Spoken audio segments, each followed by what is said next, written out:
ఇది క్యాన్సిల్ అయింది, మళ్ళీ డేటు తెలియచేస్తామన్నారు, చేయగలిగేది లేదు కనుక మీరు వెనక్కి వెళ్ళిపోవచ్చు అన్నారు.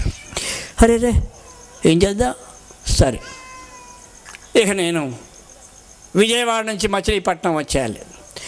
మా ఇంటి దగ్గర పొజిషన్ ఎలా ఉందయ్యా అంటే, బళ్ళారి వెళ్ళిపోయాను కదా, ఇదే సమయం కదా అని చెప్పని, పీడ వెరగడైంది కదా నేను బళ్ళారి వెళ్ళిపోవటం అని చెప్పని మా వాళ్ళండి, వాళ్ళకి ఆనందానికి అవధులు లేవు, కొలతలు లేవు, ఇంతని చెప్పలేము. వాళ్ళు ఆ రోజునే కుటుంబ ప్రార్థన పెట్టారు మా ఇంట్లో. హల్లెలూయా!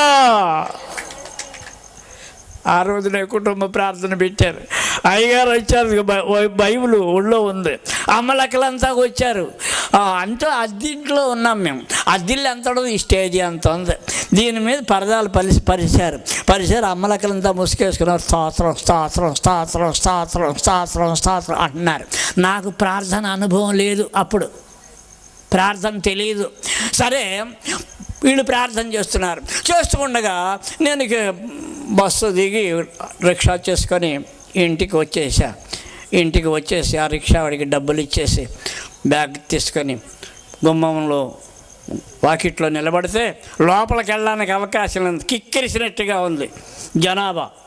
అలాంటి ఏమిటబ్బా మన ఇంట్లో ఇవాళ ఆంజనేయ స్వామి పూజ, సాయిబాబా పూజ, వెంకటేశ్వర స్వామి పూజ, కనకదుర్గమ్మదా, ఎవరిదా ఈ పూజ అని చెప్పి అనుకుంటూ ఆలోచిస్తూ ఉంటే మా అమ్మాయి ప్రార్థన చేస్తూ ఉంది వినపడుతుంది.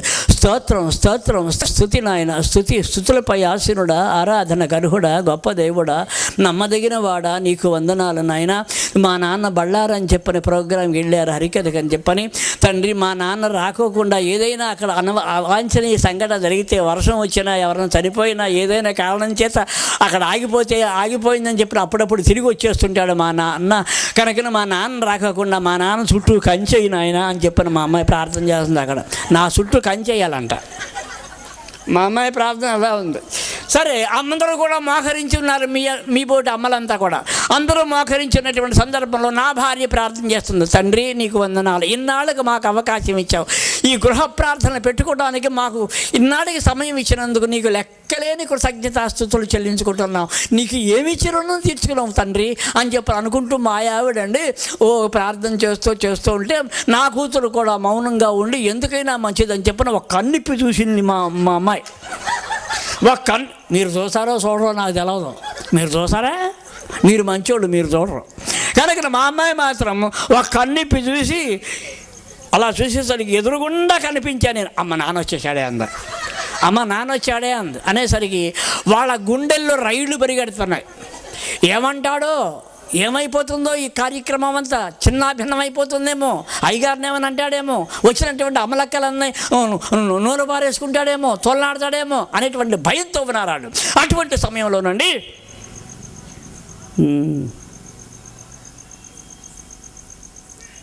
నా భార్య ప్రార్థన చేస్తుంది.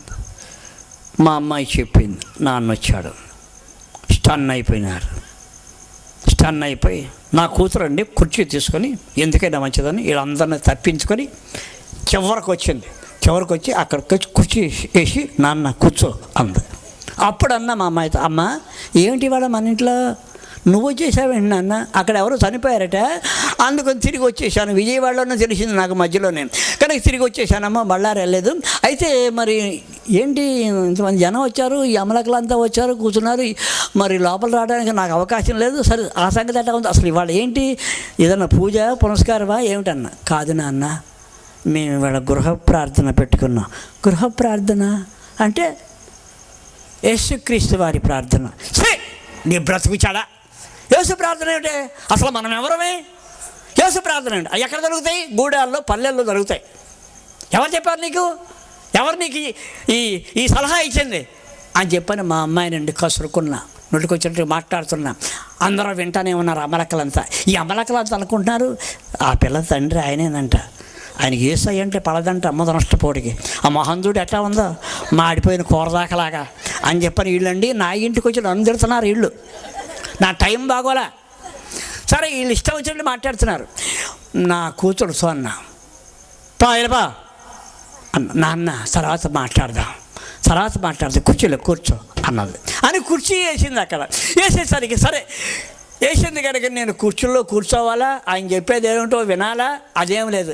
ఇది మనకు సంబంధించింది కాదు కనుకను కుర్చీయండి అడుదిప్పి అడుదిప్పి మీరంతా ఇటు కూర్చున్నారు, నేను అడుదిప్పి కూర్చున్నా కుర్చీలో. కూర్చునేసరికి ఈ అమ్మలక్కలు అంతా చూస్తున్నా. ఇంకా చూడు ఎట్ట కూర్చున్నాడు, చూడు మొదలెట్టపోడు. ఏసై అంటే పడదంట, ఇటువంటి వాళ్ళు ఉంటారు రకాలు అంటుంది ఒక పెద్ద ఆవిడ. సరే ఏదేదో అనుకుంటున్నారు, సరే అనుకున్నారు. అయ్యగారు వాక్యంలోకి వచ్చారు, ఏదేదో చెప్పారు. ఇలా మనసులో లేవు, చాలా గడిబిడిగా ఉంది. అటువంటి నేను వచ్చాను కదా అందుచేత అటువంటి సందర్భంలోనండి చివరికి వచ్చేసింది. ఏదో ప్రసాదం చేశారు, పులిహోర పళ్ళెం అక్కడ పెట్టారు. పళ్ళెం అక్కడ పెడితే అప్పుడండి దైవజనుడు ఐనీ సంస్థ థామస్ అబ్రహాం 500 మంది సంఘానికి కాపరి, పెద్ద చర్చి. ఆ కాపరి ప్రార్థన చేస్తూ అప్పుడు అన్నాడు, పరిశుద్ధులు వినే తండ్రి జీవాధిపతి ఇంతవరకు జయకరంగా జరిపించారు, అధ్యక్షులుగా మీరే ఉన్నారని మేము నమ్ముతున్నాం. నాన్న నీకు వందనాలు. ఇదిగో ఈ గృహ యజమాని అయినటువంటి లక్ష్మణాచారి గారు విగ్రహారాధకుడై ఉండి నిజదేవుడు నిన్ను తెలుసుకోలేనటువంటి పరిస్థితిలో ఉన్నాడు కనుకను మన్నించండి, క్షమించండి, నీ పాత్రగా, నీ పనిముట్టుగా, నీ వస్తువుగా వాడుకోండి. ఆయన నీ చేతికి అప్పగిస్తున్నాను, నీ గాయపడిన హస్తాల్లో భద్రపరచుకో, బహుగా వాడుకో, బలంగా వాడుకో, విస్తారంగా వాడుకో నాయన, నీ సాక్షిగా వాడుకోమని ఈ కుటుంబాన్ని దీవించమని యేసునామములో అడుగుతున్నాను పరమ తండ్రి అన్నాడు. నన్ను గురించి ప్రార్థన చేశాడు. అసలు ఎవరు చేయమన్నా నన్ను? నేను అడిగానా పెట్టానా? నన్ను గురించి చేస్తాడేంటి? అడుగుదామన్నంత కోపం వచ్చింది. కానీ మా అమ్మాయి ఒక మాట అంది, ఎవరేమనుకున్నా కానీ ఎవరిని నువ్వేమనద్దు, అన్నావో శాపగ్రస్తులు అయిపోతావు సుమా, జాగ్రత్త అని హెచ్చరించి మా అమ్మాయి వెళ్ళింది. కనుక అది గుర్తొచ్చింది. ఏం మాట్లాడాల, కామ్గా ఊరుకున్నా అనుకొని ప్రార్థన చేసుకొని అనుకున్నా. ఇక ఏమీ లేదు, ఇక ప్రసాదం పంచిపెట్టేశారు. అందరూ తినుకుంటా వెళ్ళిపోతున్నారు. ఆ వెళ్ళేవాళ్ళని నా ముందు నుంచే వెళ్ళిపోతున్నారు. అందులో ఒక్కళ్ళు కూడా నాకు వందనాలు చెప్తే ఒట్టు ఎవరో చెప్పాల. ఎందుకని? వాళ్ళకి సంబంధించిన వాడిని కాదుగా, అందుకని చెప్పాల. వెళ్ళిపోతున్నారు. అందరూ వెళ్ళిపోయిన తర్వాత దైవజనుడు మాత్రం వెళ్ళాల. ఆయన ఇంట్లోకి ఏదో పారితోషికం ఇచ్చారు, చిన్న కానుక. ఆ కానుక తీసుకొని ప్రార్థన చేసి దీవించి ఆశీర్వదించి నా దగ్గరకు వచ్చాడు. ఈయన నా దగ్గరకు వచ్చి నా 2 చేతులు పట్టుకొని, అంటే వయసులో నాకంటే చిన్నాడు కనుక అప్పుడు నాతో అన్నారు, నాన్నగారు నిజదేవుడిని తెలుసుకోవటం మంచిది, నిజమేందో గమనించండి, కనుక మీరు కూడా మందిరానికి రండి, వీలైతే వాక్యం చదవండి, వస్తాను అని ఇంతవరకే మాట్లాడి తప్పుకున్నాడు ఆయన. ఎప్పుడైతే వెళ్ళిపోయాడో అప్పుడు నేను, అమ్మాయి ఎడ్రా అన్న మా అమ్మాయిని. మా అమ్మాయి మొత్తానికి వచ్చింది. ఏంటన్నా అంది. సరే కానీ నాకు వాక్యం తెలియదు, బైబిల్ టచ్ లేని మాట వాస్తవమే, కానీ విషయం తెలుసు. దీనికి మారు మనసు పొందాలి, రక్షణ పొందాలి, బాప్తీసం తీసుకోవాలి.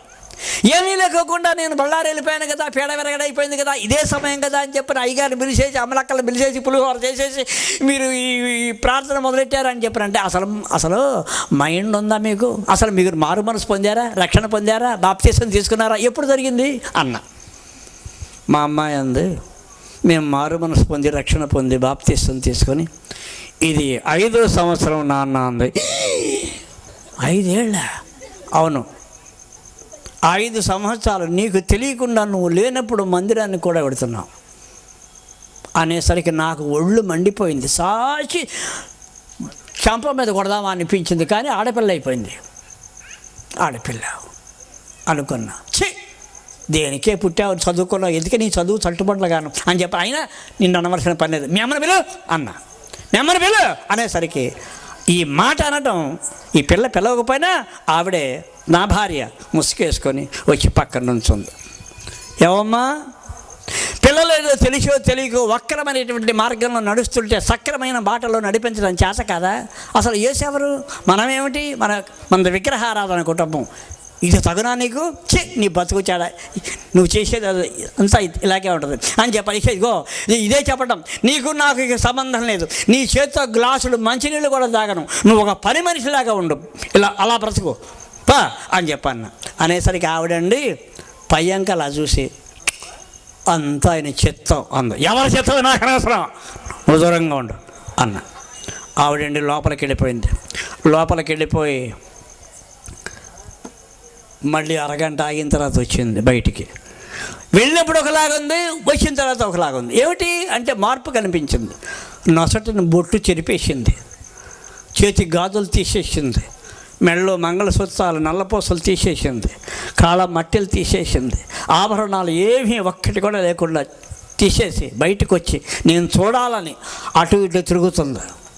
అటు ఇటు తిరుగుతుంటే నేను చూసా, ఇదేంటి నేను బతికుండగానే తీసేసిందేంటి ఇవిడే, అడుగుదామా అన్నంత ఆవేశం వచ్చింది. ఆవేశం వచ్చి అడిగితే ఏమంటది, అసలు ఇంత క్రితం నీకు నాకు సంబంధం లేదు, ఇంట్లో పని మనిషిలాగా బతుకు అని చెప్పి అన్నావే, ఇది నీకు అవసరమా అంటదేమో. మనం దెబ్బతింటాం, అడగకూడదు అనుకొని ఆ రోజు నుంచి ఈ రోజు వరకు నోరు మూసుకొని ఊరుకున్నా. హల్లెలూయా. ఏం మాట్లాడ సరే, ఇలా రోజులు గడుస్తున్నాయి, వారాలు గడుస్తున్నాయి, మాసాలు గడిచిపోతున్నాయి. పూర్తిగా ప్రభువులో ఉన్నారు. మా చిన్న అబ్బాయి ఉన్నాడు, మా చిన్న కొడుకు. వాడు అంటే పెద్దాడు చిన్నాడు ఇద్దరు టైలరింగ్ చేస్తున్నారు, మందిరానికి వీళ్ళు కూడా వెళ్తున్నారు. నా చిన్న అబ్బాయి పాటలు అవి బాగా పాడతాడు. సరే, వాడు కూడా ప్రభువుని అనుకున్నాడు. ఒక రోజునండి వీళ్ళందరూ కూడా లోపల నిద్రపోతున్నారు, పడుకున్నారు. నేను అరుగు మీద పడుకున్నా. అరుగు మీద పడుకొని అంటే నిశరాత్రి వేళ మేమున్నది అద్దిల్లు కనుక పెంకిటిల్లు కనుక ఆ పెంకుల్లో నుంచి పై భాగం నుండి ఏదో టబీమని మీద పడింది. ఎవరి మీద? మా అమ్మాయి మీద.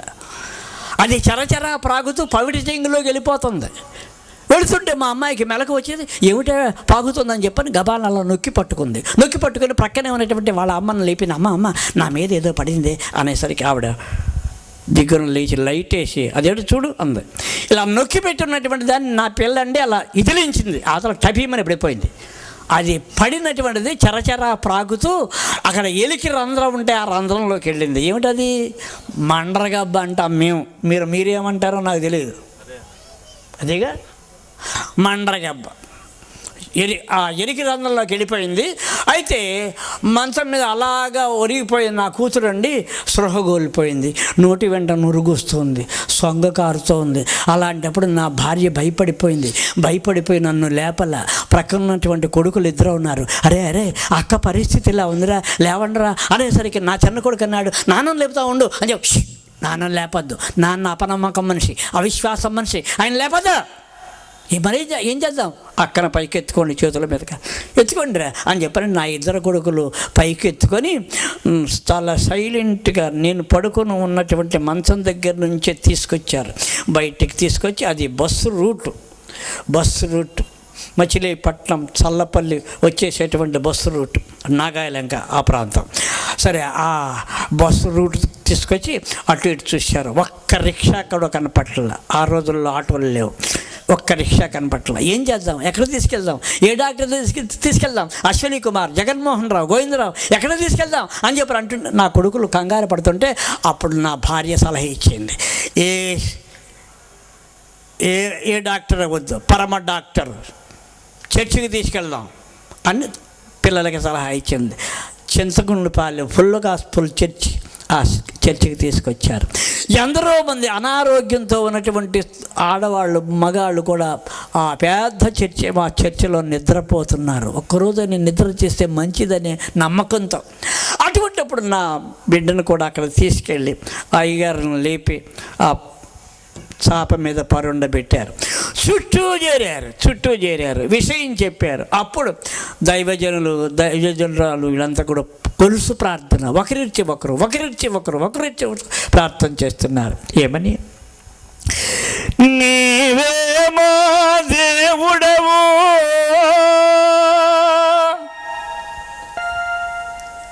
నీవే మా వైద్యుడవు, నీవే మా రక్షకుడవు యేసయ్యా. నీలాంటి వారు ఇలలో ఎవరయ్యా?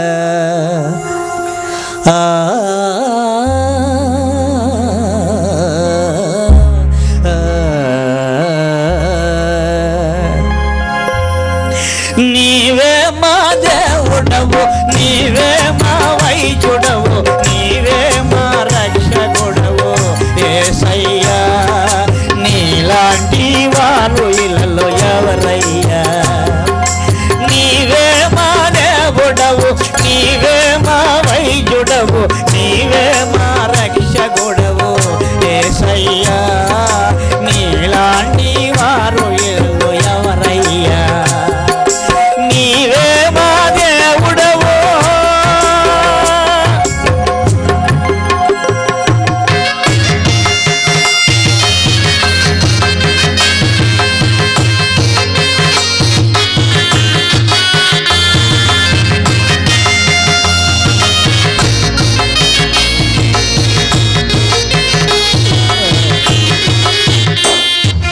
సాతానుపై సవాలు విసిరిన దేవా, అతనిని పాత